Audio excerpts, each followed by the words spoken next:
Bonjour Manon. Bonjour. Alors, tu as un métier passionnant, enfin en tout cas qui me fascine. Tu peux nous dire lequel? Je suis escrimeuse professionnelle. Ça, c'est quelque chose de vraiment... il doit y avoir de la tenue, de la précision. Un peu comme vous, je crois. Ah, voilà.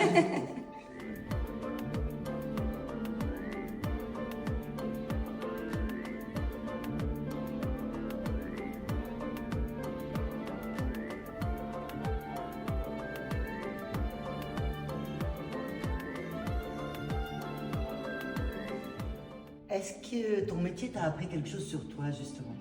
Je crois qu'il m'a un petit peu tout appris. La personne que je suis aujourd'hui, je l'ai apprise au fur et à mesure de toutes les compétitions que j'ai faites, de tous les entraînements.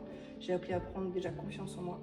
Et je pense que ça a fait qui je suis aujourd'hui. Et donc oui, c'est grâce à ce métier-là que j'ai découvert la personne que je pouvais être. Y a-t-il un regard qu'on est posé sur toi que tu n'as jamais oublié?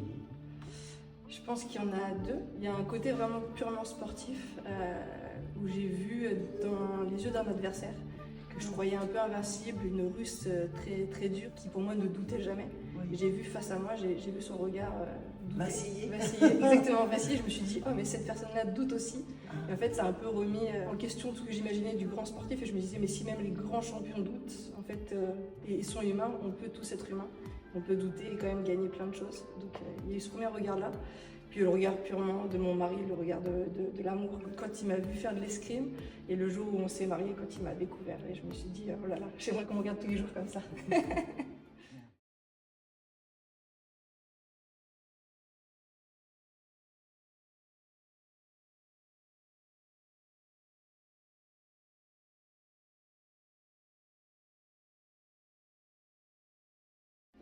Y a-t-il une femme qui t'inspire aujourd'hui?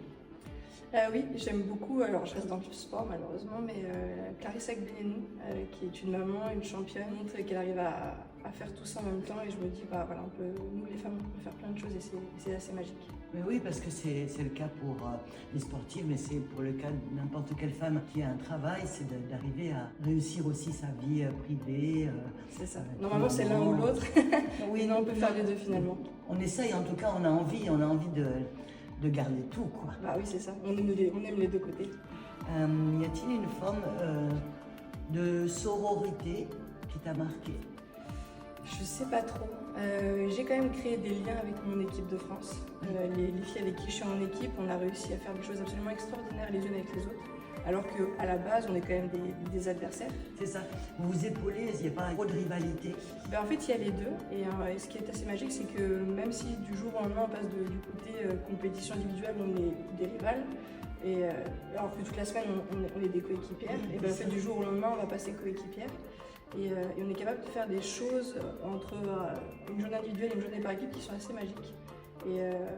Et c'est ça que j'aime aussi dans mon sport, c'est qu'on a vraiment les deux facettes. Du jour au lendemain, on peut vouloir se tuer, vouloir de donner les meilleurs conseils qu'on peut à notre coéquipière et lui dire mais si tu as besoin de ça, si tu as besoin d'un câlin, je te ferai un câlin et tout ça. Donc c'est ça que j'aime beaucoup dans mon sport. Parce qu'en plus, c'est un sport individuel quand même. Tout à fait. Eh bien, voilà. C'est le point de vue de femme quand même. C'est vraiment intéressant. Merci.